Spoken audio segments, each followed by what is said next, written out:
সাল্লাল্লাহু আলাইহি ওয়াসাল্লাম বলেছেন জান্নাতে যাওয়ার জন্য সবগুলো দরজা খুলে দেওয়া হবে। এক নাম্বার, কোনো মহিলা যদি 5 ওয়াক্ত নামাজ পড়ে, এখানে শুধু ফরজ নামাজের কথা বলা হচ্ছে, নফলের কথাও বলা হচ্ছে না। 2 নাম্বার, যদি একজন মহিলা রমজান মাসে সওম রাখে, ফরজ সওম, ফরজ রোজা, নফল রোজার কথাও বলা হচ্ছে না।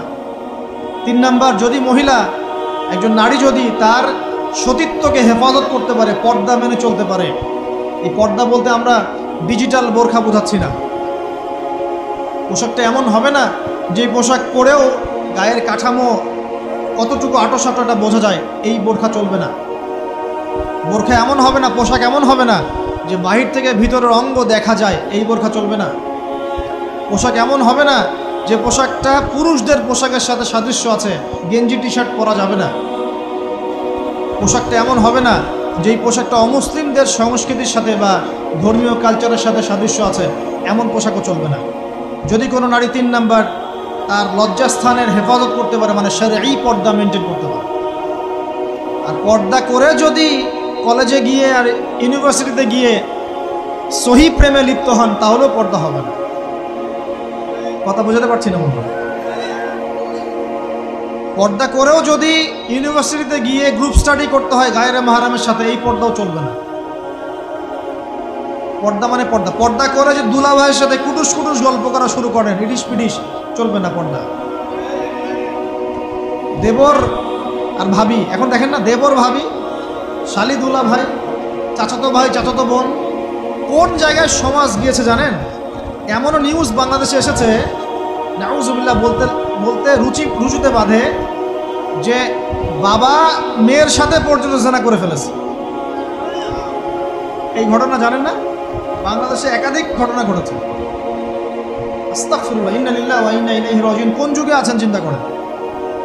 কেউ কারো থেকে বাদ না, শিক্ষকের সাথে ছাত্রী, ছাত্রর সাথে শিক্ষিকা, বসের বস আর কলিগ, মহিলা কলিগ বস, মহিলা বস, পুরুষ কর্মচারী, হ্যাঁ, অমুক অমুক কর্মকর্তা, তমুক কর্মকর্তা।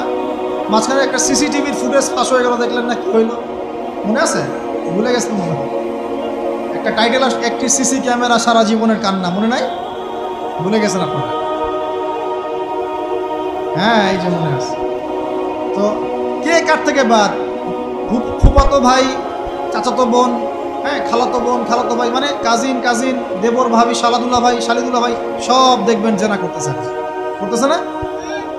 পরকিয়া তো নিত্যদিনের ব্যাপার। পরকিয়া না করলে এখন পেটের ভাতই হজম হবে। বাসায় একটা স্ত্রী আছে, বাইরে 3-4টা মেয়ের সাথে টাঙ্কি মেরে বেড়াবে, কোনো সমস্যা নেই। সমস্যা কোথায় বলি? সমস্যা হচ্ছে, যদি আপনার স্ত্রী থাকে একজন নেককার বা সতীসাধী নারী থাকে, এবং তার পারমিশন নিয়ে যদি আপনি আরেকটা বিয়ে করতে যান, সমস্যা আছে। হালালভাবে বিয়ে করলে সমস্যা, বাইরে টাঙ্কি মেরে বেড়াবেন, কোনো সমস্যা নেই। বাসায় একটা স্বামী আছে, বাইরে আরও 2-4টা ছেলের সাথে ফোনে কথা বলে, কোনো সমস্যা নেই। আমরা এখন কি করি জানেন? আমরা জেনাকে প্রমোট করি, নগ্নতাকে প্রমোট করি, আর বিয়ে হালাল জিনিসগুলোকে আমরা ঢেকে দিই, বাধা দিই। বিয়ে করতে চান, দেখবেন বাধা পাবেন। জেনা করতে চান, বাধা পাবেন না। হ্যাঁ, বিশ্বাস করছেন না? বিয়ে করতে যে দেখেন খালি কত বাধা আসে, আর জেনা করতে চান, কোনো বাধা নেই। মদ খাইতে চান, কোনো বাধা নেই। লিগ্যাল কিছু পতিতালয় আছে আমাদের দেশে, লিগ্যাল, এবং তাদেরকে পতিতা বললেও মানুষ রাগ করে। এখন বলতে হবে যৌনকর্মী, সেক্স ওয়ার্কার। কেন? তাদের যদি এতই সম্মান দেওয়ার ইচ্ছা থাকে আমাদের, আমরা কি ওদেরকে হালাল কোনো কর্মসংস্থান দিয়ে এই পাপের পথ থেকে ফেরাতে পারি না? ঠুনকো আবেগ দেখাও মিয়া, বাইরে খালি কিছু টাকা পয়সা ইনভেস্ট করে একটা প্রজেক্ট হাতে নিয়ে এই মেয়েদেরকে, মহিলাদেরকে যদি একটা ভালো কর্মসংস্থানের ব্যবস্থা করে, ওরা কি জেনা করবে নাকি? ও তো টাকার জন্য করে, পেটের দায়ে করে। কোনো মেয়ে কি চায় নিজের ইজ্জত মানুষের কাছে বিক্রি করতে? কোনো মেয়ে চায় না। প্রিয় দিনই বোনেরা, পোশাক এই 4টা মূলনীতি মেনে চলবেন। পোশাক এমন হবে না, আটো-সাটো পোশাক চলবে না, পাতলা পোশাক চলবে না, বাইরে থেকে ভিতর দেখা যায়, পুরুষের পোশাক চলবে না, এবং অমুসলিমদের সাদৃশ্য আছে এমন পোশাক চলবে না। আপনি বাসায় কি পোশাক পরে থাকেন, আমরা এখানে তো কোনো রকম ইন্টারফেয়ার করতে যাচ্ছি না। বাইরে যদি গায়রে মাহরামদের সাথে বের হন, সামনে বের হন, তাহলে অবশ্যই আপনাকে এই পর্দা মেনটেন করেই আসতে হবে। এটা ইসলামিক লস। আল্লাহর আইন যদি আপনি না মানেন, আপনার কবর আপনার, আমার কবর আমার। ফাযাক্কির ইন্নামা আনতা মুযাক্কির, উপদেশ দাও তুমি, শুধু উপদেশ দাতা। লাস্তা আলাইহিম বিমুসাইতির, তুমি কারো প্রতি দারোগা নও, আমাদের দায়িত্ব জাস্ট প্রচার করা। বাল্লিগু আন্নী ওয়ালাউ আয়াত, একটা আয়াত জানলেও খালি প্রচার করে দাও, দ্যাটস অল। ফাযাক্কির ইন নাফাআতিদ যিকরা, তুমি উপদেশ দাও যদি উপদেশ কোনো কাজে আসে। প্রিয় ভাইয়েরা, বন্ধুদের কথা বলতে গিয়ে এখানে এসেছিলাম। একটা মেয়ে 4টা কাজ করলে জান্নাতে চলে যাবে ইনশাআল্লাহ।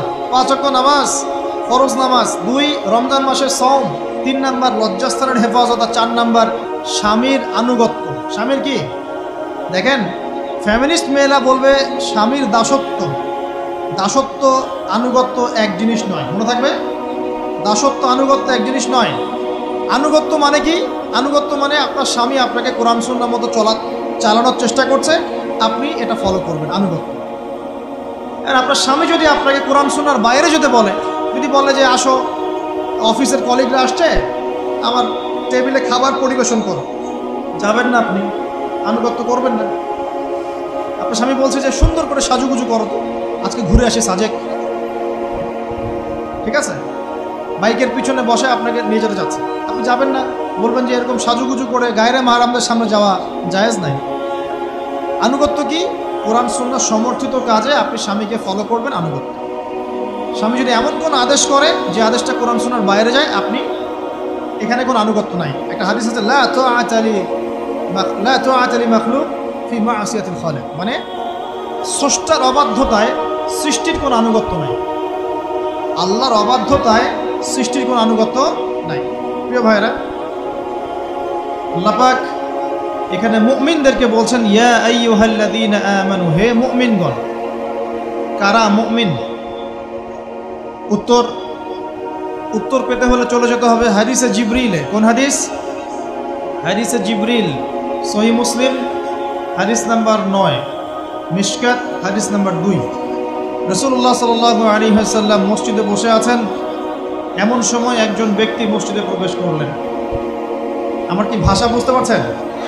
আচ্ছা, আমি চট্টগ্রামে গেলে বিপদ, চট্টগ্রাম, কক্সবাজার, সিলেট, আমি কোনো ভাষা বুঝি না। আমার ভাষা মানুষ বোঝে কিনা আমি তাও কনফিউজ থাকি। তো যাই হোক, আমি সরল বাংলায় বলার চেষ্টা করছি। আল্লাহ পাক বলছেন, হে মুমিনগণ। কারা মুমিন? উত্তর আছে হাদিসে জিবরিলের মধ্যে। জিবরাইল আলাইহিস সালাম মানুষের রূপ ধরে মসজিদ নববীর মধ্যে আসলেন এবং সাহাবীদের সামনেই আসলেন। সাহাবীদের সামনে মানুষের রূপ ধরে জিবরাইল আলাইহিস সালাম এই একবারই এসেছেন, ইতিহাসে একবার। এসে নবী সাল্লাল্লাহু আলাইহি ওয়াসাল্লামকে জিজ্ঞাসা করছেন 4টা প্রশ্ন। কয়টা প্রশ্ন? 4টা। 1 নম্বর জিজ্ঞাসা করছেন, ইয়া মুহাম্মদ, বলবেন সাল্লাল্লাহু আলাইহি ওয়াসাল্লাম, হে মুহাম্মদ সাল্লাল্লাহু আলাইহি ওয়াসাল্লাম, আখবিরনি আনিল ইসলাম, আমাকে ইসলাম সম্পর্কে বলুন। নবী সাল্লাল্লাহু আলাইহি ওয়াসাল্লাম বলছেন, ইসলাম হচ্ছে আন তাশহাদা আল লা ইলাহা ইল্লাল্লাহ ওয়া আন্না মুহাম্মাদান আবদুহু ওয়া রাসূলুহু। ইসলাম হচ্ছে এই সাক্ষ্য দেয়া যে আল্লাহ ছাড়া কোনো ইলাহ নেই এবং মুহাম্মদ সাল্লাল্লাহু আলাইহি ওয়াসাল্লাম আল্লাহর বান্দা এবং রাসূল। এটা হলো প্রথম, অর্থাৎ কালিমা লা ইলাহা ইল্লাল্লাহ। এর অর্থ হচ্ছে আল্লাহ ছাড়া আমি কারো বিধান মানতে পারবো না। কথা কি বোঝা যায়? আল্লাহ ছাড়া আমি কারো দাসত্ব করব না। আল্লাহ ছাড়া কেউ আমার রব নয়, কেউ আমার রিজিক দাতা নয়, কেউ আমার জীবন দাতা নয়, কেউ আমার মৃত্যু দাতা নয়, এমনকি আল্লাহ ছাড়া বিধান দেওয়ার মালিকও কেউ না। মুহাম্মদ রাসূলুল্লাহ, অর্থাৎ আল্লাহকে পাওয়ার জন্যে যে তরিকা, মুহাম্মদ সাল্লাল্লাহু আলাইহি ওয়াসাল্লামের পথ পদ্ধতি অনুসরণ করতে হবে। এই তরিকার বাইরে অন্য কোনো তরিকা ফলো করা যাবে না। হ্যাঁ, তবে তার তরিকা ফলো করা যাবে যার কথা এবং কাজ নবীর সাথে মিলে যায়, আলহামদুলিল্লাহ। যারটা মিলে না তারটা নেওয়া যাবে। মুহাম্মদ রাসূলুল্লাহ মানে নিজের মন গড়া কোনো কাজ করা যাবে না। ইবাদত করার ক্ষেত্রে প্রত্যেকটা কাজ নবী সাল্লাল্লাহু আলাইহি ওয়াসাল্লামের সুন্নাত মোতাবেক করতে হবে। মুহাম্মদ রাসূলুল্লাহ সাল্লাল্লাহু আলাইহি ওয়াসাল্লাম। 2 ওয়া আন তুকিমাস সালাত, তুমি 5 ওয়াক্ত সালাত আদায় করবে। একটা হাদিসের মধ্যে এসেছে, মান তারাকা সালাতা মুতাআম্মিদান ফাকাদ কাফার।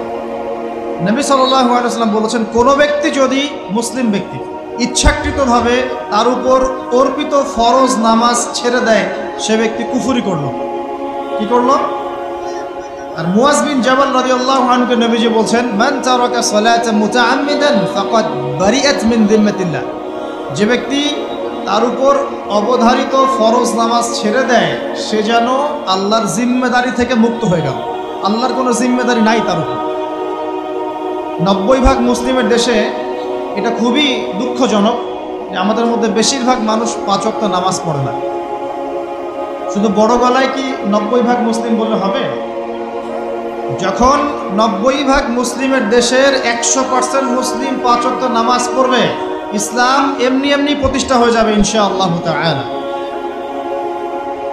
যখন মুসলিম কান্ট্রির বেশিরভাগ মানুষই নামাজি হবে, ইনশাআল্লাহ আল্লাহর জমিনে আল্লাহর দিন প্রতিষ্ঠা হয়ে যাবে ইনশাআল্লাহ। আমরা যদি নামাজ আদায় না করি, দিন কি প্রতিষ্ঠা হবে ভাই? আমরা তো আমাদের দেহের উপরেই দিনটা প্রতিষ্ঠা করতে পারলাম না। পরিবারে করব কিভাবে, সমাজে কিভাবে করব, আর বিশ্বে কিভাবে করব? তবে আলোচনার একটা উদ্দেশ্য বলে দিয়ে থাকি, আগেই বলে দিই, ইসলাম দিয়ে পৃথিবী শুরু হয়েছে, নবী দিয়ে সভ্যতা শুরু হয়েছে। ইসলাম দিয়েই পৃথিবী শেষ হবে, নবী দিয়েই সভ্যতা শেষ হবে ইনশাআল্লাহ। শুরু হয়েছে আদম আলাইহিস সালামকে দিয়ে এবং শেষ হবে ইনশাআল্লাহ তাআলা নবী ঈসা আলাইহিস সালামকে দিয়ে। এই কথাটা মাথায় রাখবেন। ইহুদিরা অপেক্ষা করে বসে আছে। কিসের অপেক্ষায় বসে আছে? সব ইহুদি না অবশ্য, যারা জালেম, জায়নিস্ট, বদ, এরা অপেক্ষা করে বসে আছে যে শেষ জামানায় তাদের একজন মাসিহ আসবে। কি আসবে? মাসিহ মানে ত্রাণকর্তা, উদ্ধারকর্তা। যেই মাসিহ আসলে পরে তারা সারা বিশ্বটাকে শাসন করবে এই জেরুজালেম থেকে। কোন জায়গা থেকে? নাম শুনছেন? কোন দিকে এটা? ইসরায়েল। আচ্ছা, ইসরায়েলের না, এটা ফিলিস্তিনের। কার? এই জায়গার মালিক কে? এই জায়গার মালিক আমরা। এটা আমাদের জায়গা। 3টা মসজিদ আপনি সফর করবেন সোয়াবের আশায়। তার সবচেয়ে শ্রেষ্ঠ মসজিদ হারাম মানে মক্কায়। 1 রাকাত নামাজ পড়বেন, 1 লক্ষ রাকাত নামাজের সওয়াব হবে ইনশাআল্লাহ। 2 নাম্বার মদিনা, 1 রাকাত নামাজ পড়বেন, 1000 রাকাত নামাজে নাকি হবে ইনশাআল্লাহ। 3 নাম্বার কি? এই যে আকসা, আমরা তো ভুলেই গেছি। আকসা আমাদের, আকসা কাদের? তারা দখল করে নিয়েছে। আচ্ছা, দখল করেছে আমাদের কারণেই, আমাদের দুর্বলতার কারণেই। কিন্তু এই ভোগ দখল চূড়ান্ত হবে না, কারণ তারা অপেক্ষা করছে একজন মাসিহের জন্য, যেই মাসিহ আসলে পরে তারা জেরুজালেম থেকে বিশ্ব শাসন করবে। এখন কিন্তু বিশ্বের বড় বড় ডিপার্টমেন্টগুলো ওরা শাসন করে। খেয়াল করেছেন কি? আপনি যে প্রযুক্তি ব্যবহার করেন, এগুলোর চাবিকাঠি ওদের হাতে। আপনি যে অর্থনৈতিক সিস্টেমটা ফলো করেন, ব্যাংকিং সিস্টেমগুলোর কথাই বলছি, এর মূল সূত্র কিন্তু ওদের হাতে, সুতা ওদের হাতে লাটাই। ইভেন আমরা যে পলিটিক্যাল সিস্টেমগুলো ফলো করি না, এগুলোর তন্ত্রমন্ত্র ওরাই দিয়েছে। যে মিডিয়াগুলো আছে বিশ্বে বড় বড়, সব কিছু ওদের হাতে। ফাইন্যান্স বলে, ফাইন্যান্স মানে বাণিজ্য, ট্রেড, এগুলো ওদের হাতে। বিশ্বের বড় বড় সেক্টরগুলো ওরা শাসন করছে, এটা সত্য। আরেকটা মারাত্মক কথা হচ্ছে, বিশ্বকে শাসন করতে হলে কিছু অস্ত্র লাগে। কি লাগে? অস্ত্র শস্ত্র ছাড়া হবে না। একটা দেশের সাথে একটা দেশের মনে করেন খারাপ সম্পর্ক, এখন একটা দেশের কাছে আছে দাকুরাল, আর একটার কাছে আছে পারমাণবিক অস্ত্র।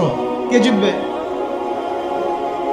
যার কাছে যত ভারী অস্ত্র আছে, শক্তিশালী, তার দাপট তত বেশি। এইসব বড় বড় মারণাস্ত্রগুলো, যেগুলোকে আমরা বলি নিউক্লিয়ার ওয়েপেন্স অথবা বলি থার্মোনিউক্লিয়ার ওয়েপেন্স, এগুলো ওদের হাতে। মাসিহ আসলে পরে তারা বিশ্ব শাসন করবে, এটা ওদের যে তালমুদ এই গ্রন্থের মধ্যে লেখা আছে। এবং তারা মনে করে যে এই দাজ্জালই হচ্ছে মাসিহ, তারা মনে করে। আর আমরা জানি হাদিস থেকে এই দাজ্জাল সত্যিকারের মাসিহ নয়। সত্যিকারের মাসিহকে ঈসা আলাইহিস সালাম। আল্লাহ পাক ঈসা আলাইহিস সালামের হাতে এই মিথ্যা মাসিহকে মেরে ফেলবেন প্যালেস্টাইনের বাবেলুদ নামক জায়গায়। কোন জায়গা? বাবেলুদ, হাদিসে বর্ণিত আছে। এবং তাকে মারার পরে নবী ঈসা আলাইহিস সালাম সেখান থেকে পুরো বিশ্বে আবারও ইসলামিক একটা খিলাফা কায়েম করবেন ইনশাআল্লাহ। এটা হচ্ছে ইসলামের গন্তব্য, এটা হবেই। পৃথিবীর যত পরাশক্তিগুলো আছে, এরা সবাই যদি ঐক্যবদ্ধ হয়ে যায়, এবং এই ভবিষ্যৎবাণীটাকে মুছে ফেলতে চায়, কশ্চিনকালেও সফল হবে না ইনশাআল্লাহ। কারণ এটা বলেছেন কে? স্বয়ং আল্লাহ এবং তার রাসূল মুহাম্মদ সাল্লাল্লাহু আলাইহি ওয়াসাল্লাম। এটা আমাদের গন্তব্য, এটা সুসংবাদ দিয়ে শুরু করুন। এখন আল্লাহ পাক আমাদেরকে বলছেন, হে মুমিনরা তোমরা আল্লাহকে ভয় করো। ইমানদার কারা বোঝাতে গিয়ে হাদিসে জিবরিল আসছে। জিবরাইল আলাইহিস সালাম এসেছেন, জিজ্ঞাসা করছেন ইসলাম কাকে বলে। নবীজি বলছেন আগে কালিমা, তারপরে সালাত। তো সালাতের কথা বলতে গিয়ে ওখানে চলে গিয়েছিলাম। আমরা যদি ইসলামের বিজয় দেখতে চাই তাহলে সবাইকে 5 ওয়াক্ত নামাজ পড়তে হবে। রাজি আছেন তো? আজকে থেকে 5 ওয়াক্ত নামাজ ছাড়বেন? স্পেশালি যুবক ভাই যারা আছো, তোমাদের তারুণ্য আছে, রক্তের উদ্যম আছে, তোমরা চাইলে অনেক কিছুই করতে পারো। অনেক বার্ধক্যে উপনীত হওয়া মানুষ নামাজ পড়তে চায় কিন্তু পড়তে পারে না। তরুণদের কাছে আল্লাহ পাক সুযোগ দিয়েছে। আর ইসলামের বিরোধী শক্তি যারা আছে তারা খুব ভালো করেই জানে কিন্তু যে ইসলামের বিজয়ে সবচেয়ে বড় ভূমিকা রাখতে পারে তরুণ সমাজ, যুবক সমাজ, যুব সমাজ, তরুণ প্রজন্ম। এ কারণেই তো দেখবেন তরুণ প্রজন্মকে তাদের উদ্দেশ্য থেকে সরিয়ে দেওয়ার জন্যে তারা আপনার সামনে অনেকগুলো টোপ দিয়ে দিয়েছে। দেখাবো টোপ কয়েকটা। 1 নম্বর টোপ দিয়েছে মেয়ে নারী জাতি। মেয়েদেরকে বেপর্দা করে তোমার সামনে উপস্থাপন করে দিয়েছে, ফ্রি মিক্সিং। এখন তুমি আর ঈমান ধরে রাখতে পারছো না। এটা পরিকল্পিত ছিল। কারণ আল্লাহ পাক বলছেন যুজ্জিনা লিন-নাস হুব্বুশ শাহাওয়াতি মিনান নিসা। মানুষের জন্য সবচেয়ে যে আকর্ষণীয় বিষয়গুলো তার মধ্যে 1 নম্বর হচ্ছে মহিলা, মানে মেয়ে, নারী জাতি। এটা আমাদের কাছে সবচেয়ে আকর্ষণীয়। আল্লাহ পাকের সবচেয়ে সুন্দর সৃষ্টিকে মানুষ না, মানুষের মধ্যে আল্লাহ পাকের সবচেয়ে শ্রেষ্ঠ সৃষ্টিকে নারী জাতি। আল্লাহ পাক তাদেরকে সুন্দর করে সৃষ্টি করেছেন, তাই নয় কি? এই কারণে পুরুষদের সবচেয়ে আকর্ষণের জায়গা কোনটা? নারী জাতি। এই কারণে মেয়েদেরকে বেপর্দা করে তোমার সামনে ছেড়ে দেওয়া হয়েছে। জেনা বেড়েছে, ব্যভিচার বেড়েছে, ফ্রি মিক্সিং বেড়েছে, ধর্ষণ বেড়েছে, এই যে হারাম প্রেমের সম্পর্কগুলো বেড়েছে। যুবকেরা তাদের জীবনের উদ্দেশ্য ভুলে গেছে। আমার কথা কি বুঝতে পারছেন? আচ্ছা, এটা 1 নম্বর। 2, মাদক। যুবকদের সামনে মাদকের সহজলভ্যতা। চাইলেই হাত বাড়ালেই মাদক, হাত বাড়ালেই ইয়াবা, হাত বাড়ালেই ফেন্সিডিল, হাত বাড়ালেই হেরোইন, তাই না? কথা ঠিকটা বেঠিক? যদি কেউ চায় যে আমি আজকে রাত্রে মাদক খাবো, সে পারবে, হাত বাড়ালেই পারবে। এখনকার সমাজ এমন, যদি কেউ চায় যে আজকের রাত্রে আমি পতিতালয়ে গিয়ে রাত কাটাবো, সে পারবে। 500 টাকা 1000 টাকার বিনিময়ে মানুষ এখন জেনা করতে পারে না? 5 টাকা 10 টাকা 50 100 টাকা দিয়ে মানুষ এখন ইয়াবা কিনে খেতে পারে। আর যারা সীমান্তবর্তী অঞ্চলে আছেন তারা আরও ভালো জানেন আমার কথা কতটুকু সত্য, কতটুকু সত্য। যুবকদের সামনে মাদক এমনি দেওয়া হয় নাই। উদ্দেশ্য কি? তোমার দ্বারা ইসলামের বিজয় সম্ভব ছিল। মাদক সেবন করাই তোমাকে সরাই দিয়েছে ওই রাস্তা থেকে। কথা বুঝতে পারছো? খুব সতর্ক। 3 নাম্বার জুয়া। তোমার সামনে জুয়া দিয়ে দিয়েছে। জুয়া, ফুটবল বিশ্বকাপ হইলে জুয়া, IPL হইলে জুয়া, BPL হইলে জুয়া, ফুটবল ফিফা হইলে জুয়া। জুয়া খেলে না মানুষ। আর যে যুব সমাজ তাদের জীবনের উদ্দেশ্য জানে না, তাদের পক্ষেই সম্ভব এইসব মেসি, আর্জেন্টিনা, ব্রাজিল এইসব নিয়ে ব্যস্ত থাকে। যারা নিজেদের জীবনের উদ্দেশ্য জানে তাদের জন্য কোশ্চিনকালেও এখানে সময় নষ্ট করা সম্ভব না। দুনিয়ার জীবনটা কি খেলতামাশা? দুনিয়ার জীবনটা কি খেলতামাশার জন্যে? আল্লাহ পাক যে হায়াতটা দিয়েছেন, ধরেন 50, 60 বা 100 বছর, এই হায়াতটা কে দিয়েছেন? এই সময়টার মালিক কে? তাহলে আল্লাহ যদি সময়ের মালিক হয়, আমি কেন সময় 1 ঘন্টা অপচয় করবো ওখানে বসে বসে? এই সময়টাকে আমার নাকি? সময়টা আমার বাপের নাকি? সময়টা কার? আল্লাহর দেওয়ার সময় আমি টিভি সেটের সামনে বসে বসে 1.5 ঘন্টা নষ্ট করে ফেললাম। খেললো 2টা দল আর তালিবা আছে, আমি মাশাআল্লাহ। কালকে দেখলাম কক্সবাজার থেকে আসার সময় রাস্তা ব্লক, পুরা একটা দল জিতেছে, পুরো রাস্তা ব্লক, হাঁটা যাচ্ছে না, মিছিল, পাগলের মতো মানুষ মোটরসাইকেলে ছুটছে, গাড়ি নিয়ে ছুটছে, সিগারেট খাচ্ছে, আর ও যে কি খাচ্ছে, মেয়ে নিয়ে ঘুরছে আর একটা পতাকা নিয়ে ঘুরছে। যে দেশের পতাকা নিয়ে ঘুরছে ওই দেশ জানেও না মনে হয় যে এই দেশে এই আমার সাপোর্টার আছে।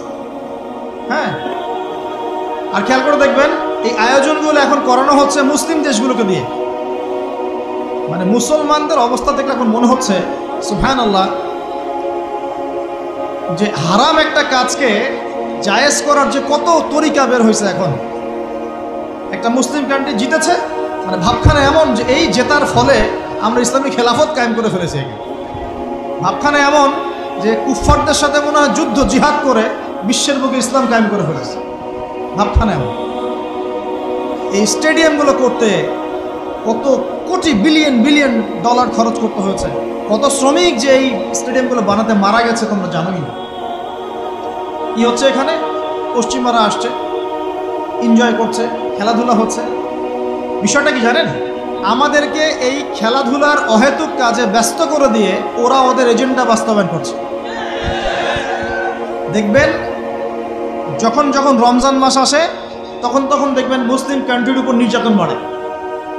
যখন যখন বড় বড় ইভেন্ট হয়, ওয়ার্ল্ড কাপ, এইটা সেটা, দেখবেন ভিতরে ভিতরে মুসলিম কান্ট্রির উপর নির্যাতন বাড়তে থাকে। মানুষ একদিকে তাকায় থাকে আর একদিকে উদ্দেশ্য সাধন করতে থাকে। বুঝাচ্ছি বিষয়টা। আপনার 5টা বাচ্চা আছে মনে করেন, খুব জ্বালায়, কান্নাকাটি করে, হইচই করে। আপনি মোবাইল ফোনটা বের করে দিয়ে বলেছেন, বাবা বস, তোরা 5 জন মিলে একটা কার্টুন দেখ, আমি একটু কাজটা করি। দিয়ে দিলেন, ও কার্টুন দেখছে চুপচাপ, কেউ কোনো ডিস্টার্ব নাই। আর বুঝতে পারছেন? এই যে বাচ্চাগুলা কার্টুন দেখছে না, এগুলো হচ্ছে আমরা এখন। আর ওই যে কাজ করছে বা এটা হচ্ছে ওরা, পশ্চিমারা। আমার কথা কি বুঝতে পারেন? আচ্ছা, আমি সহজ করার চেষ্টা করছি। প্রিয় যুবক ভাইরা, মেয়ে তো উন্মুক্ত করে দিয়েছেই, মাদক তো দিয়েছেই, জুয়া দিয়েছে, অহেতুক এসব খেলতামাশা দিয়েছে তোমার সামনে, তোমার সময় কেড়ে নেওয়ার জন্য, তোমার হায়াত কেড়ে নেওয়ার জন্য। তোমার মূল্যবান হায়াত, যে হায়াতটাকে তুমি আল্লাহর পথে দাওয়াতের কাজে ব্যয় করবা, দিন চর্চার কাজে ব্যয় করবা, আল্লাহর ইবাদতের কাজে ব্যয় করবা, আমর বিল মারুফ নাহি আনিল মুনকারের কাজ করবা, এই সময়টা ওরা কেড়ে নিয়েছে তোমার কাছ থেকে। বুঝতে পারছো না তুমি? আবার নেশা দিয়ে তোমার ভিতরটা নষ্ট করে ফেলেছে, জেনা দিয়ে তোমার অন্তরের নূর নষ্ট করে দিয়েছে, ফ্রি মিক্সিং দিয়ে জেনা এবং তোমার যে পবিত্রতা, চারিত্রিক পবিত্রতা নষ্ট করে দিয়েছে। আরও দিয়েছে পর্নোগ্রাফি। বেশিরভাগ যুব সমাজ এখন বাসায় গিয়ে রাতের বেলা পর্ন দেখে। দেখা যায় সারাদিন ভালো কাজ করে, বাসায় গিয়ে রাতের বেলা পর্ন দেখে। পর্নোগ্রাফি দেখে না বা দেখে নাই কখনো এমন একটা ছেলে খুঁজে পাওয়া যাবে না। আর যখন আপনি এগুলোতে অভ্যস্ত হয়ে যাবেন তখন শরীর খারাপ হয়ে যাবে, মন ভালো থাকবে না, আপনি একাকী গোপন পাপ করবেন, শরীর দুর্বল হয়ে পড়বে। একটা মেয়ের দিকে আপনি সম্মানের চোখে তাকাতে পারবেন না, মনে হবে মেয়ে মানেই মনে হয় ভোগের বস্তু। পর্ণে আসক্ত যারা, তারা কোনো কাজে শান্তি পায় না, অস্থির। এমনকি তারা যদি বিয়ে শাদীও করে তবু বৈবাহিক জীবনে সুখী হতে পারে না। কেন জানেন? নিজের শক্তি ক্ষমতাগুলো আগেই নষ্ট করে ফেলেছে। এবং অনেকগুলো মেয়ে যখন আপনি দেখবেন নগ্ন, তখন আপনার স্ত্রীকে আপনার কাছে সুন্দর মনে হবে না, মনে হবে এই মেয়ের চেয়ে মনে হয় ওই মেয়েটা সুন্দর, এর চেয়ে মনে হয় ওইটা সুন্দর। আর মেয়ের প্রতি সম্মান তো থাকবেই না, মেয়েকে মনে হবে একটা ভোগের বস্তু। যত বেশি পর্নোগ্রাফি বেড়েছে তত ধর্ষণ বেড়েছে। দেখেছেন? পর্ন যত বেড়েছে ধর্ষণ তত বেড়েছে। এমনকি ছোট ছোট বাচ্চারা পর্যন্ত রেহাই পাচ্ছে না। দেখেন না, ছোট ছোট বাচ্চা, 5 বছর 10 বছরের বাচ্চারা, মেয়ে বাচ্চাদের কথা বলছি, এদেরকেও ধর্ষণ করা হচ্ছে। যাদের ঘরে কন্যা সন্তান আছে তারা খুবই এখন মানে বিপর্যয়ের মধ্যে আছেন আপনারা, আমরা। কারণ সমাজটা তো নষ্ট হয়ে যাচ্ছে। আপনার মেয়েকে কতদিন ঘরে রাখবেন? বাইরে তো পাঠাতেই হবে। বাইরে পাঠালে দেখবেন মেয়ের সম্মান নাই, পর্দা নাই, মেয়েকে জোর করে ধর্ষণ করা হচ্ছে। বাসে, ট্রেনে, অটোতে, অমুকে তমুকে, ট্রাকে মেয়েকে ধর্ষণ করা হচ্ছে। আর প্রত্যেক ধর্ষকের তো আর ইসলামিকভাবে বিচার হচ্ছে না। হচ্ছে? যদি একটা এলাকায় ধর্ষণ হতো আর ধর্ষককে জনসমক্ষে ডেকে ফাঁসি দেওয়া হতো না, তাহলে দেখতেন যে ওই এলাকায় ধর্ষণ বাড়ত না, কমে যেত। যদি একটা এলাকার চোরদেরকে জনসমক্ষে নিয়ে এসে হাত কেটে ফেলা হতো, তাহলে বুঝতেন চুরি কাকে বলে, ভয়ে চুরি করতে পারত না। আর ভাগ্য ভালো যে এই নিয়মগুলো এখন নাই। কেন ভাগ্য ভালো বললাম? ভাগ্য ভালো কেন বললাম? কারণ এই নিয়ম যদি এই মুহূর্তে চালু করা হয়, এই মুহূর্তে যে এখন এই সেকেন্ডের মধ্যে চালু করা হয়, তাহলে অনেক বড় বড় রাঘব বোয়াল যারা আছে ওদের হাত থাকবে না। কথা বুঝতে পারছেন না? কেউ চুরি করে সিসকা চোর বলি আমরা, না কি বলেন আপনি? ছিচকা চোর বলেন।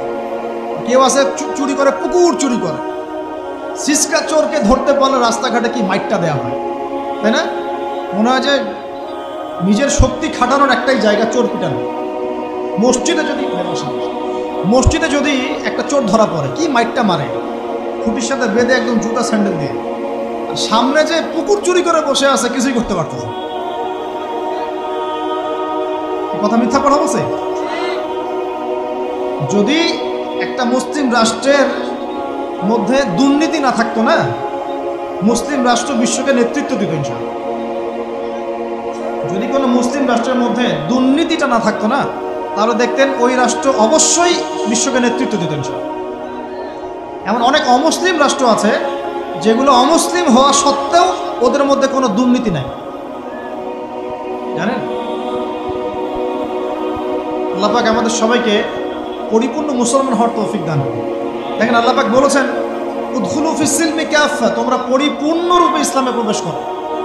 এখন আমি যদি নামাজও পড়ি, আবার ঘুষও খাই, এদিকে রোজাও রাখি, আবার সুদও খাই, আবার এদিকে আমি হজমরাও করি, অন্যের সম্পদ আত্মসাৎ করি, মাপে কমও দেই, মজুদদারি করি ইত্যাদি, আমি কি পরিপূর্ণ মুসলিম? আমি কি উদখুলু ফিস সিলমি কাফার উপর আমল করতে পেরেছি? আর আল্লাহ পাক এখানে বলছেন, ওয়ালা তামুতুন্না ইল্লা ওয়া আনতুম মুসলিমুন, পরিপূর্ণ মুসলমান না হয়ে তোমরা মৃত্যুবরণই করিও না। করলেই সমস্যা। পরিপূর্ণ মুসলমান না হয়ে মারা গেলেই সমস্যা। কি সমস্যা? ওই যে আল্লাহ পাক বলবেন, মান রব্বুক, বলবে লা আদরি, আমি তো জানি না। কারণ পরিপূর্ণ মুসলমান হয়নি তো, আল্লাহর সাথে শিরিক করেছে।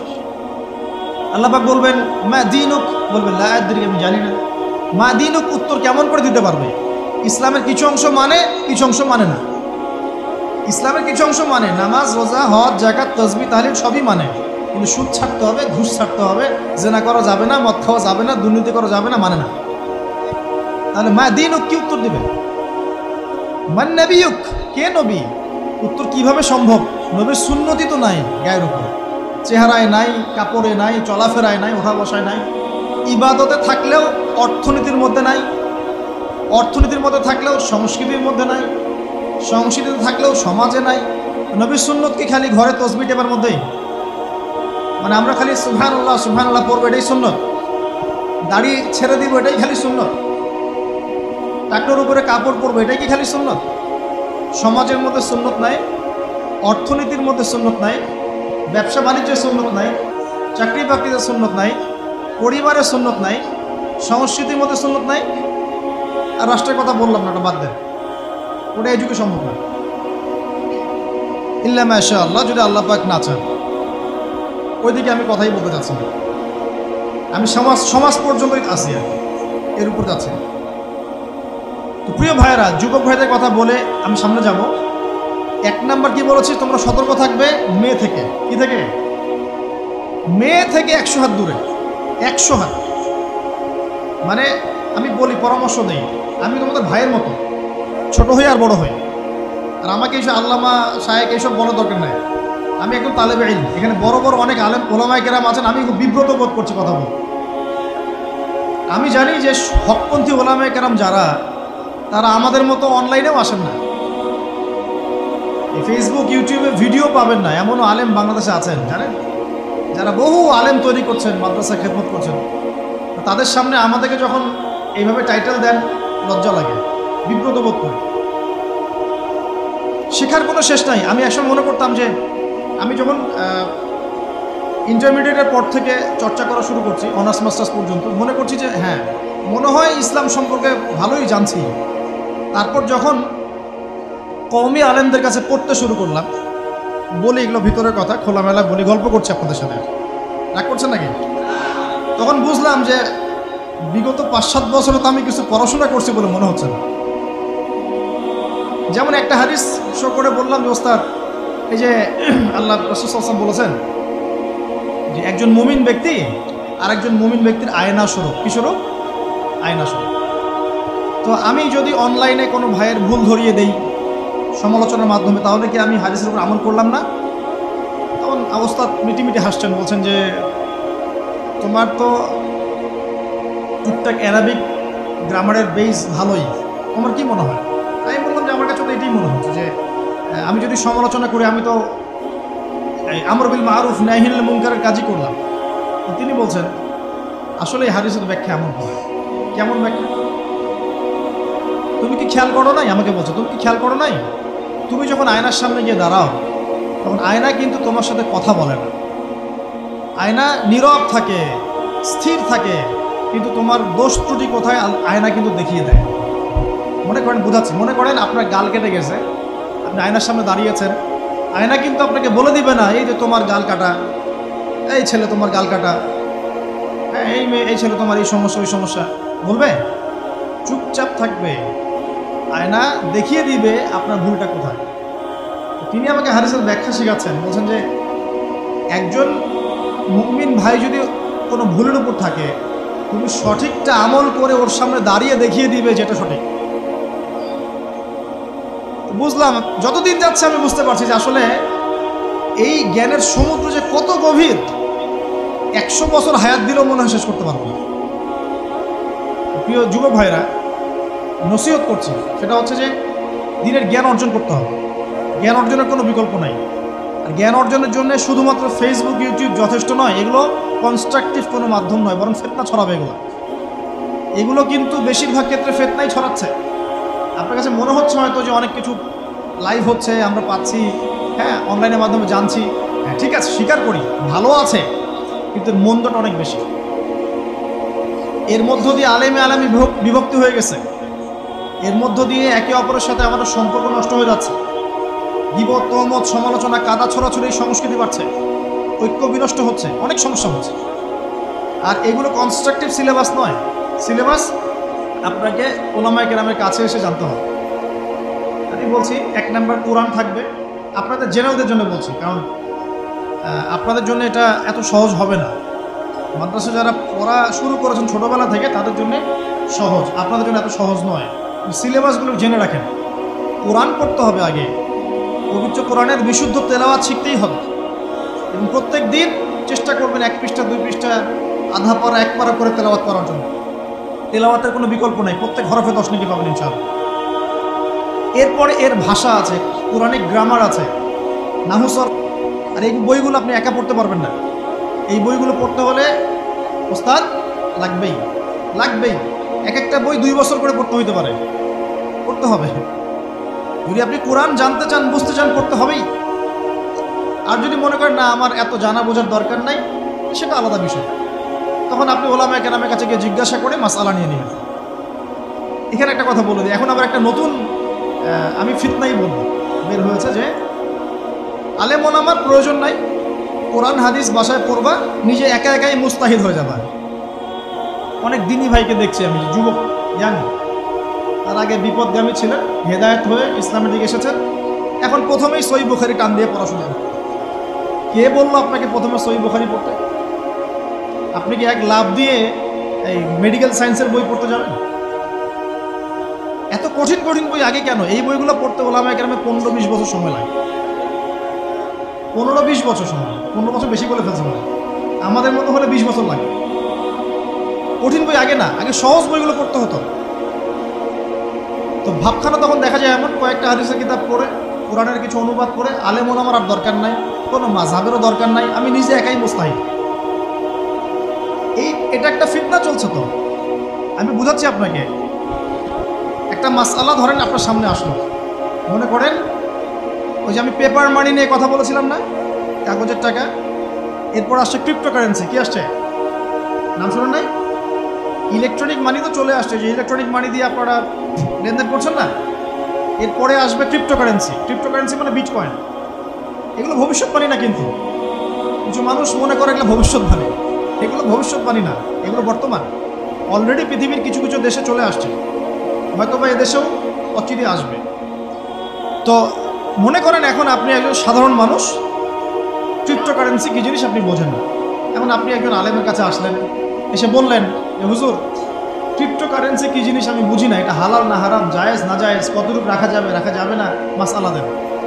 এখন আমি যদি আপনাকে বলি এই যে ভাই নেন কোরআন, এই যে তাফসীর ইবনে কাসির নেন, জালালাইন নেন, মারিফুল কোরআন নেন, এই যে বুখারী, মুসলিম, তিরমিজি, আবু দাউদ, নাসাই সবগুলো নেন, বাসায় গিয়ে পড়াশোনা করে মাসআলা বের করেন। পারবেন? সম্ভব? সম্ভব কি? কে পারবে? যিনি মুস্তাহিদ। আর একটা সমাজের মধ্যে মুস্তাহিদ মানুষের সংখ্যা কতজন থাকে? অল্প কিছু। বেশিরভাগ মানুষই তো অন্ধ অনুকরণ তাকলিদ করতে হবে। তখন এই যে আপনি আমার কাছ থেকে মাসআলাটা জানলেন, এই মাসআলা জেনে নেওয়াটা কি আপনার জন্য উচিত না অনুচিত? আপনার এই মাসআলা জেনে নেওয়াটা কি উচিত না অনুচিত? এই মাসআলা আমার কাছে বা আলেমের কাছে না জানলে কিভাবে শিখবেন আপনি? শেখার জন্য আপনাকে আসতে হবে না? এটাই মাযহাব, এটাই মাযহাব। এখানে বিভ্রান্তির কোনো সুযোগ নাই যে আমি এগুলা মানি না, আমি খালি বইপত্র একা একা পড়বো, আলেম হয়ে যাবে, সম্ভব না। যখন আমরা কলেজে পড়তাম অনেক মনে হতো যে হয়তো বা সম্ভব। যখন পড়া শুরু করেছি তখন দেখছি যে না, এই সমুদ্রে ডুব দেওয়া কেবল শুরু, এর তলানে খুঁজে বের করতে 100 বছর লাগবে মনে হয়। আল্লাহ ভালো জানে।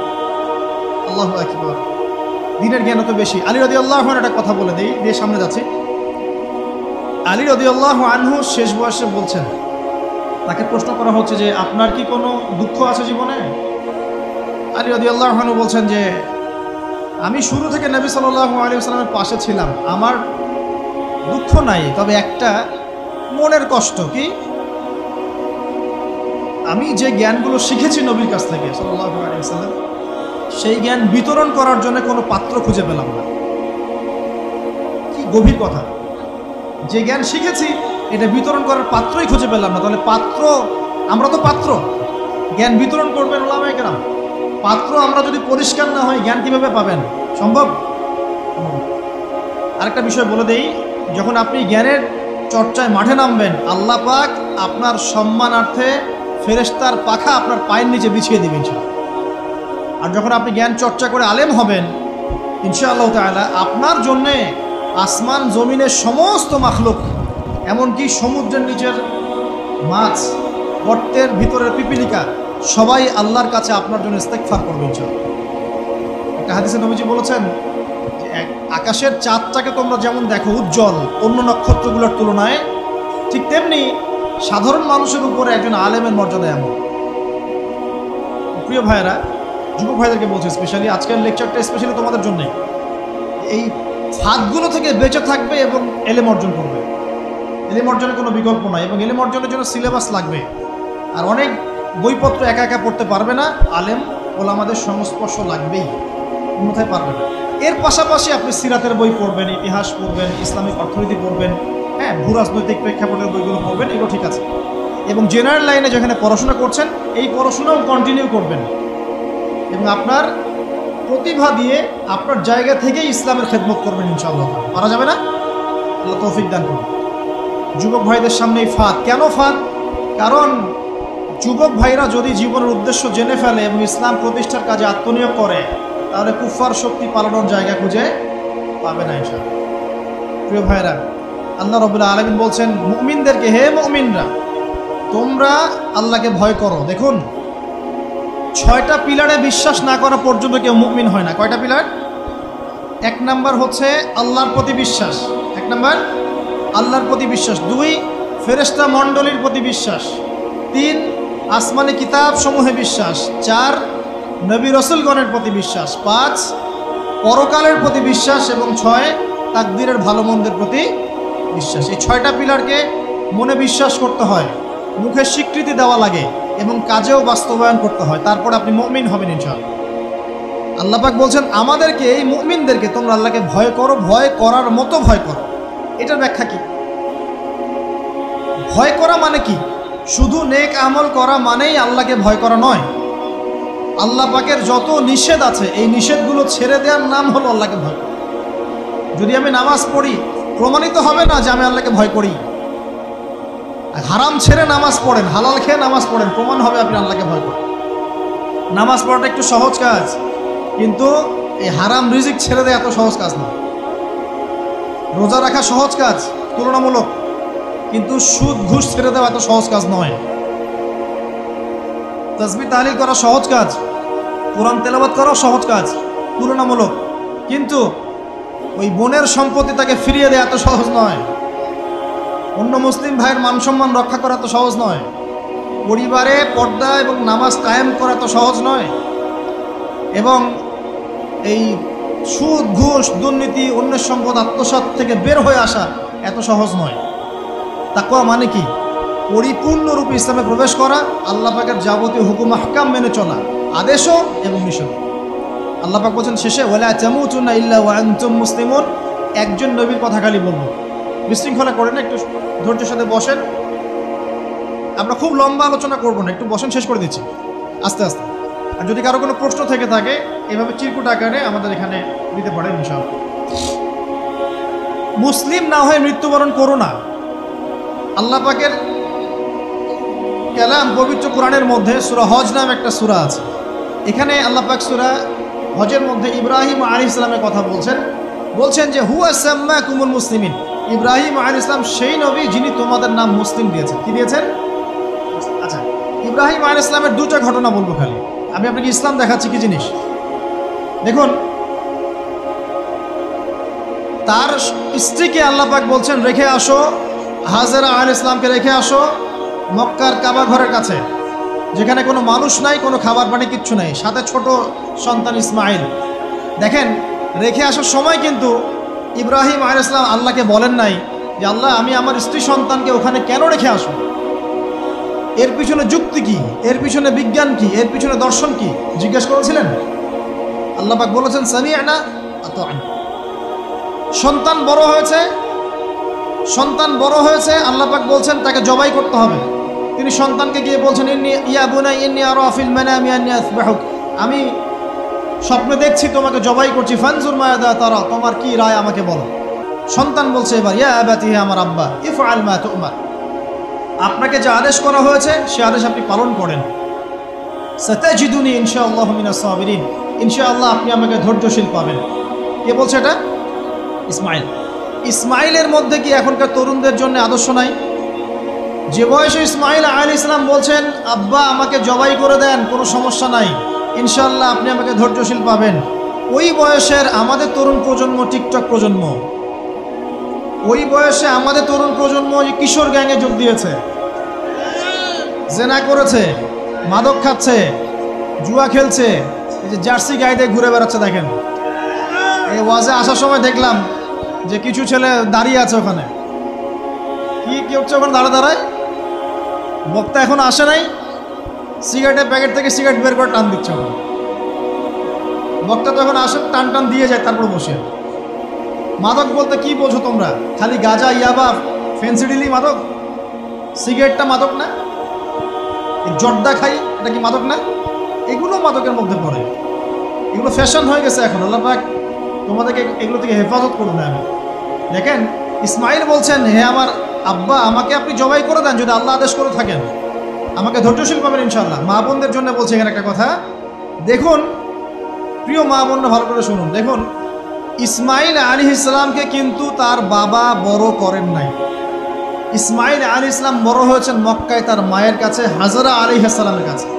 আর ইব্রাহিম আলাইহিস সালাম থাকতেন সিরিয়ায়, শামে, তার আরেক স্ত্রী সারা আলাইহিস সালামের সাথে তিনি যাওয়া আসা করতেন। আর তখনকার যাওয়া আসা এত সহজ ছিল না, তখন কোনো মোটর যান ছিল না। দেখুন, যেমন মা তেমন সন্তান। কেমন মা? হাজরা আলাইহিস সালামকে বলা হচ্ছে যে তোমাকে এখানে রেখে যেতে আল্লাহ আদেশ করেছেন। তো হাজরা আলাইহিস সালাম বলছেন এখানে তো কোনো পানিও নাই, কোনো খাবারও নাই, আপনি এখানে আমাদেরকে একা ফেলে যাচ্ছেন ইব্রাহিম। ইব্রাহিম আলাইহিস সালাম বলছেন আল্লাহর আদেশ, কিছু করার নাই। এখন হাজরা আলাইহিস সালাম বলছেন আচ্ছা যদি আল্লাহ আদেশ করে থাকেন তাহলে ইনশাআল্লাহ আল্লাহ আমাদের হেফাজত করবেন, আল্লাহর প্রতি আমি পূর্ণ তাওয়াক্কুল করলাম। কে বলছেন? হাজরা। এই হাজরা আলাইহিস সালামের দেখেন এখানে তো কোনো খাবারই নাই, পানিও নাই, এক মশক পানি একটু খাবার দ্রুতই শেষ হয়ে গেল।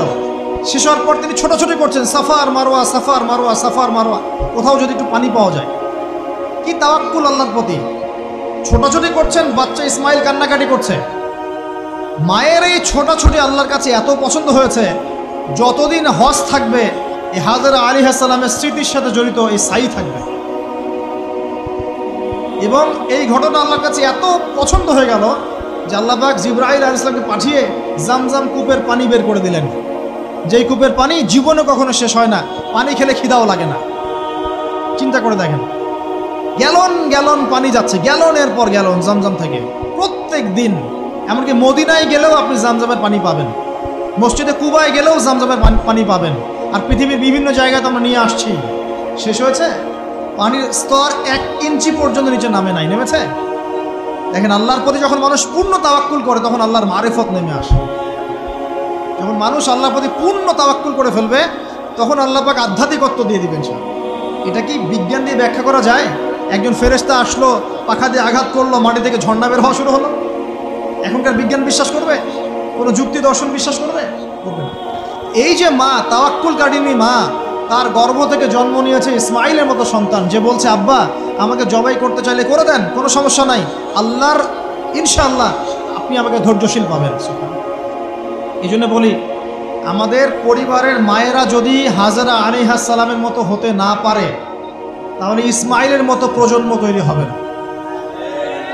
অতএব প্রিয় মা ও বোনেরা, একটা নসিহত যথেষ্ট আপনাদের জন্য, যে নিজেরা হাজরা আলাইহিস সালামের মতো আল্লাহর প্রতি পূর্ণ তাওয়াক্কুল কারিনী হয়ে যাবে। নামাজ ছাড়িয়েন না। কোনো মহিলা যদি মাত্র 4টা কাজ করতে পারে, নবী সাল্লাল্লাহু আলাইহি ওয়াসাল্লাম বলেছেন জান্নাতে যাওয়ার জন্য সবগুলো দরজা খুলে দেওয়া হবে। 1 নাম্বার, কোনো মহিলা যদি 5 ওয়াক্ত নামাজ পড়ে, এখানে শুধু ফরজ নামাজের কথা বলা হচ্ছে, নফলের কথাও বলা হচ্ছে না।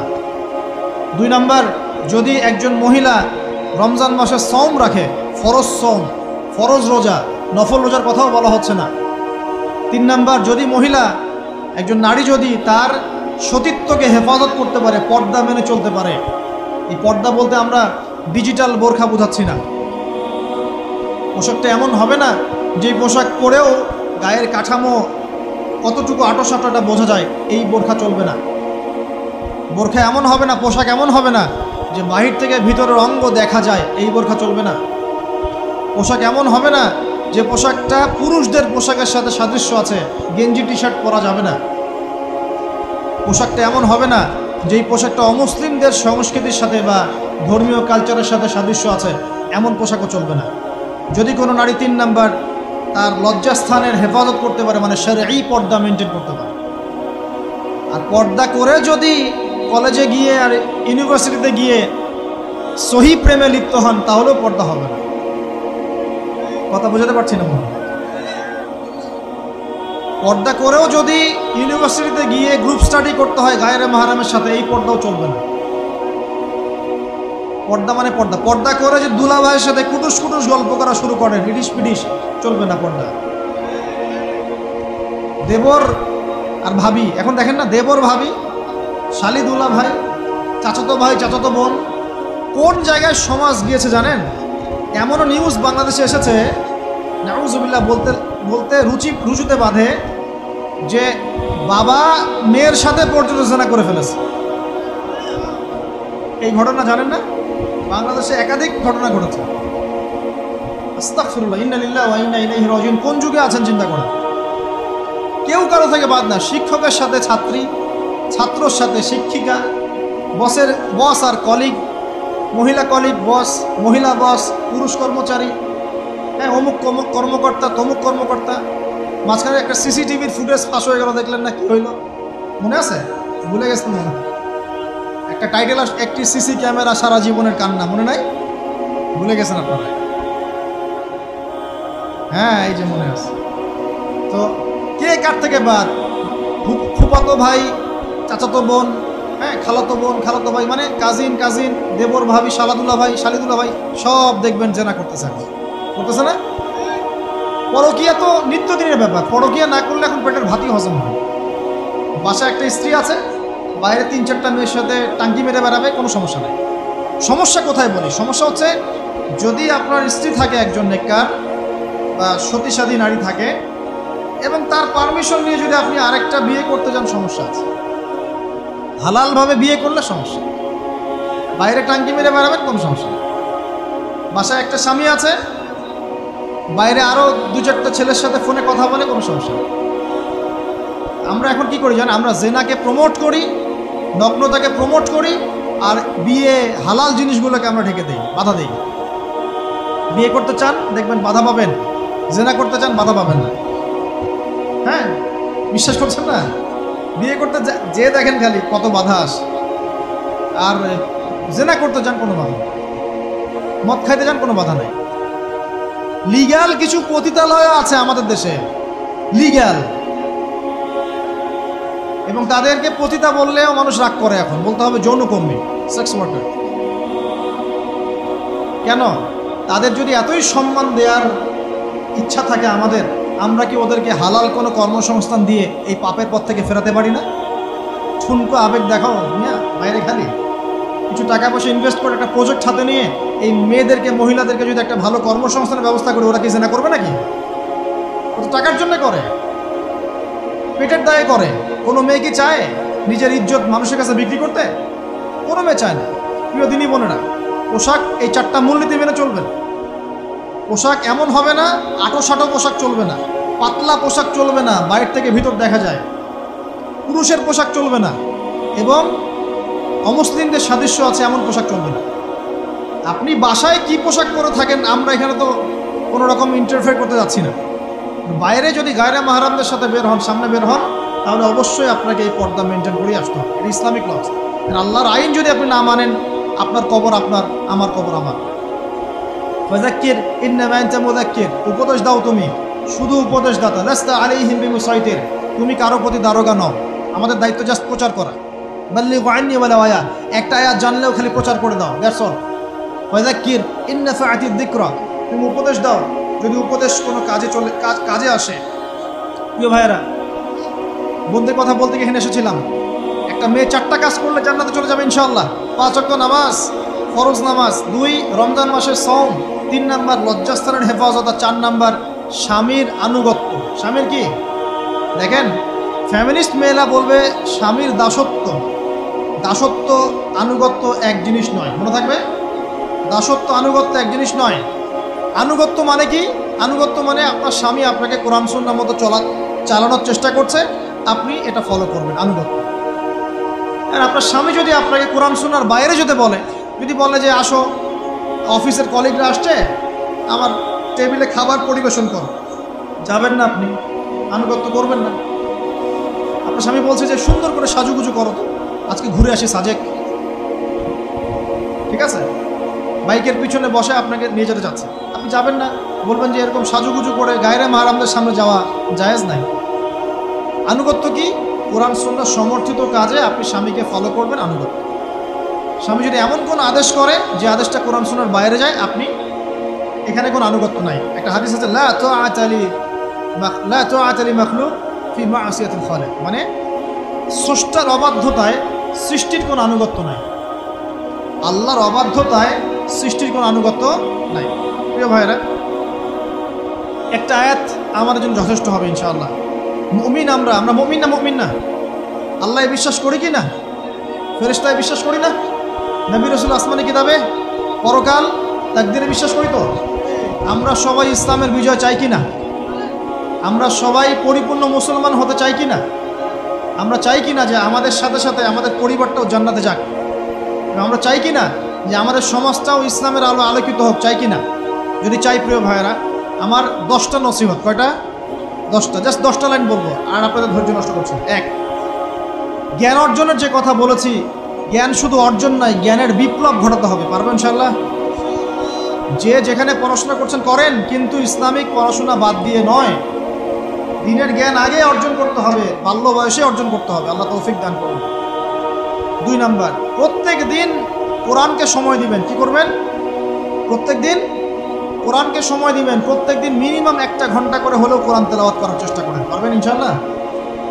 3 নাম্বার, আপনার জীবনটাকে রাসূলুল্লাহ সাল্লাল্লাহু আলাইহি ওয়াসাল্লামের সুন্নাত দিয়ে সাজাতে হবে। প্রত্যেকটা কাজ করার আগে 3 বার চিন্তা করবেন। কয়বার? 3 বার, যে এই কাজটা কিভাবে করলে সুন্নত হবে, কিভাবে করলে সুন্নত হবে। এই রাত্রে ঘুমাবেন, 3 বার চিন্তা করবেন যে কি কি কাজ করে ঘুমালে পরে ঘুমটা সুন্নত হবে, নেকি হবে। ওযু করবেন, সূরা ফালাক নাস ইখলাস পড়বেন, আয়াতুল কুরসি পড়বেন, সূরা বাকারার শেষে 2টা আয়াত পড়বেন, 33 বার সুবহানাল্লাহ, 33 বার আলহামদুলিল্লাহ, 34 বার আল্লাহু আকবার পড়বেন, ডান দিকে কাত হবেন, আল্লাহুম্মা বিইসমিকা আমুতু আহইয়া, ব্যাস। যদি 6 ঘন্টা ঘুমিয়ে থাকেন, 6 ঘন্টার প্রত্যেক সেকেন্ডে নেকি পাবেন ইনশাআল্লাহ। এর নাম সুন্নত। প্রতিটা কাজ সুন্নত মাফিক করতে হবে। একটা খালি কথা বলে দেই, নবীজি একটা সিঁড়ি, দুইটা সিঁড়ি, তিনটা সিঁড়ি, তৃতীয় সিঁড়িতে দাঁড়িয়ে বলছেন মিম্বরের, আমিন। সাহাবীরা বলছেন, ইয়া রাসূলুল্লাহ, এরকম করে তো আমিন বলতে কখনো শুনি নাই, বিষয়টা কি? নবীজি বলছেন, বিষয়টা হচ্ছে, যখন আমি তৃতীয় সিঁড়িতে ছিলাম তখন জিবরাইল আলাইহিস সালাম এসে আমাকে বলেছিলেন, ইয়া মুহাম্মদ, হে মুহাম্মদ, আখবিরনি, জিবরাইল আলাইহিস সালাম এসে বলেছেন, হে মুহাম্মদ, ধ্বংস হোক সেই ব্যক্তি, ধ্বংস হোক সেই ব্যক্তি যার সামনে আপনার নাম উচ্চারিত হয়েছে কিন্তু সে আপনার নাম শুনেও দরুদ পড়ে নাই। কে ধ্বংস হোক? যার সামনে নবীর নাম উচ্চারিত হয়েছে কিন্তু সে দরুদ পড়ে নাই। বাস এখান থেকে বোঝেন, এখন কোনো ব্যক্তি যদি রাসূলের নাম শুনে দরুদ না পড়লেই নবীর বদদোয়া পায়, তাহলে যদি সারা জীবন নবীর সুন্নতের খেলাফ চলে, দোয়া পাবে নিশ্চয়ই। কথা বুঝতে পারছেন? শুধু একবার দরুদ পড়ে নাই, নবীর নাম শুনে দরুদ পড়ে নাই ইচ্ছাকৃতভাবে, তাকে নবীজি বলছেন সে ধ্বংস হোক। নবী বলছেন আমিন, মানে বদদোয়া হচ্ছে এটা। তাহলে সারা জীবন যে আমরা দাঁড়িয়ে রাখছি না, টাকনোর নিচে কাপড় পরছি, হ্যাঁ, যে গোফ লম্বা করে একদম শুশুকের মতো রেখে দিয়েছি, কাটছি না, লেবাজ ইসলাম না আসছে না, নামাজ পড়ছি না, সুন্নাহ মোতাবেক জীবন করছি না, আমাদের কি হবে? আমরা কি নবী সাল্লাল্লাহু আলাইহি ওয়াসাল্লামের সুপারিশ পাবো? কবরে তাকে দেখালে উত্তর দিতে পারবো? পারবো ইনশাআল্লাহ। কখন? যখন আমরা পুরো জীবনটাকে নবীর সুন্নাহ মতো ঢেলে সাজাবো ইনশাআল্লাহ। সূরা আল ইমরানের মধ্যেই আছে, ইন কুনতুম তুহিব্বুনাল্লাহ ফাত্তাবিউনি। আল্লাহ বলছেন, হে নবী বলে দিন, তোমরা যদি আমার ভালোবাসা চাও, আল্লাহকে পেতে চাও, তাহলে নবীকে অনুসরণ করো, আমাকে অনুসরণ করো। আল্লাহ পাক কি করবেন? ইউহিব্বুকুমুল্লাহ, আল্লাহ পাকও তোমাদেরকে ভালোবাসবেন। ইয়াগফির লাকুম যুনুবাকুম, আল্লাহ পাক তোমাদের সমস্ত গুনাহ মাফ করে দেবেন ইনশাআল্লাহ। আল্লাহু গফুরুর রহিম। 3 নাম্বার বলেছি, ভাই নবীর সুন্নাহ মতো জীবন করেন। 4, একটা হালাল রিজিক অন্বেষণ করেন, হারামে যাবেন না। ওয়াদা করেন যে না খেয়ে মরে গেলেও হারাম রিজিকে যাবেন না। পারবেন তো ইনশাআল্লাহ? আল্লাহ পাক তৌফিক দান করুন। 5 নাম্বার, পরিবারের আদর্শ হবে জান্নাতি আদর্শ। পরিবারের মধ্যে অনইসলামিক কোনো কালচার ঢুকতে দিবেন। টিভিটা আছে না পরিবারে, আসার মানে সে ভেঙে দিবেন। যদিও বা টিভির চেয়ে ডেঞ্জারাস জিনিস এখন আমাদের হাতেই থাকে। টিভি তো তাও মানুষ সবাই একসাথে বসে দেখতো, যে যার মতো দেখতে পারতো না। একটা নাটক সিনেমা দেখলেও সবাই মিলে দেখতে হতো। এখন তো ফোন, সবার ঘরে ঘরে একটা পৃথিবী, সবাই ঘরে ঘরে যে যার মতো দেখছে। আর টিভি ভাঙে আর কি করবো, বাদ দেন, থাক, টিভি আর ভাঙি। আচ্ছা, আর পরিবারে পর্দা থাকতে হবে। ছোটবেলা থেকে সন্তানদেরকে কোরআনের শিক্ষা দেওয়া লাগবে, তালিম থাকতে হবে পরিবারে হালাল রিজিক থাকতে হবে। একটা কথা বলি, পরিবারে মেয়েদের প্রতি, স্পেশালি মেয়েদের প্রতি নরম থাকবেন, কঠিন হয় না। কারণ আমার অভিজ্ঞতা থেকে বলছি ভাই, নারী জাতির প্রতি কঠিন হয়ে কোনো ফায়দা নেই। যত কঠিন হবে তত সমস্যা। আর এই ব্যাপারে আপনার চেয়ে আমার অভিজ্ঞতা 1 ধাপ বেশি, মাত্র 1 ধাপ। আচ্ছা, 5টা। 6 নম্বর হচ্ছে ইসলামিক কিছু ফাউন্ডেশন বা অ্যাসোসিয়েশন গড়ে তোলার চেষ্টা করেন। এদের কাজ হবে ইসলামের সৌন্দর্যগুলো দিয়ে সমাজ সেবা করা। পারা যাবে না? ওই যে হিলফুল ফুসল নবী সাল্লাল্লাহু আলাইহি ওয়াসাল্লাম তৈরি করেছিলেন না? আচ্ছা, এটা শুধু ফাউন্ডেশন হতে হবে জরুরি না, এটা প্রতিষ্ঠানও হতে পারে, একটা মসজিদের উদ্যোগে হতে পারে, মাদ্রাসার উদ্যোগে হতে পারে, বা সামাজিক সংগঠনও হতে পারে, যার উদ্দেশ্য হচ্ছে ভালো কাজ করা। এই শীতকাল আসছে, এই শীতকালে আমরা ইনশাআল্লাহ তাআলা পুরো দেশব্যাপী, এই শীতকালে ইনশাআল্লাহ আমরা চেষ্টা করব পুরো দেশব্যাপী শীতার্ত মানুষের মধ্যে বিনামূল্যে কম্বল বিতরণ করা। পারা যাবে না ইনশাআল্লাহ? সমাজ কল্যাণমূলক কাজ করলে কি হবে জানেন? সমাজের মানুষের কাছে ইসলামের সৌন্দর্য ফুটে উঠবে এবং ওই হাদিসের উপর আমল হবে। যদি আপনি কোনো মুসলিম ভাইয়ের একটা কষ্ট দূর করে দেন, আল্লাহ পাক আপনার একটা কষ্ট দূর করে দিবেন। আপনি যতক্ষণ মুমিন বান্দা মুসলিম ভাইয়ের পাশে থাকবেন, আল্লাহ পাকও আপনার সাহায্যে আপনার পাশে থাকবেন ইনশাআল্লাহ। আল্লাহ পাক তৌফিক ইনায়াত করুন, আমিন। আর কি? আমর বিল মারুফ নাহি আনিল মুনকারের কাজ করবেন। প্রত্যেক মাসে কিছুটা সময় আল্লাহর রাস্তায় দেওয়ার চেষ্টা করবেন। 1 দিন হোক, 2 দিন হোক, 3 দিন হোক, 7 দিন হোক, আপনি চেষ্টা করেন আল্লাহর পথে সময় দেওয়ার জন্য। এটা 7। 6টা বললো না 7টা বললো? 8 নাম্বার, আলেম ওলামার সোহবত লাগবে। একা একা চলা যাবে না। আপনি যে আলেম ওলামাদেরকে হক্কানি মনে করেন, আপনার দৃষ্টিতে তাদের কাছেই আপনি পড়ে থাকেন, কোনো সমস্যা নেই। পরামর্শ ভিত্তিক চলবেন এবং আলেমদের মাঝখানে বিভক্তি সৃষ্টি করবেন না, ঐক্যবদ্ধতার চেষ্টা করবেন। আল্লাহ তৌফিক দান। আর দুটো হচ্ছে, আপনার পরবর্তী প্রজন্ম বাচ্চা কাচ্চা যারা আছে তাদেরকে এখন থেকেই পরিপূর্ণ মুসলমানের মতো গড়ে তুলবেন। আইডল দিবেন। তোমাদের আইডল হচ্ছে ওমর রাদিয়াল্লাহু আনহু, তোমাদের আইডল খালিদ বিন ওয়ালিদ, তোমাদের আইডল আলী রাদিয়াল্লাহু আনহু, তোমাদের আইডল আবু বকর সিদ্দিক, তোমাদের আইডল হচ্ছে তারেক বিন জিয়াদ, মোহাম্মদ বিন কাসেম। এই যে আপনাদের এই এলাকায়, চিটাগাং এলাকায় কত আলেম ওলামা ওলিয়া উলিয়ার পদচারণা ঘটেছে জানেন? ইতিহাস পড়ে দেখবেন, আপনি ইতিহাস পড়তে পড়তে শেষ করতে পারবেন।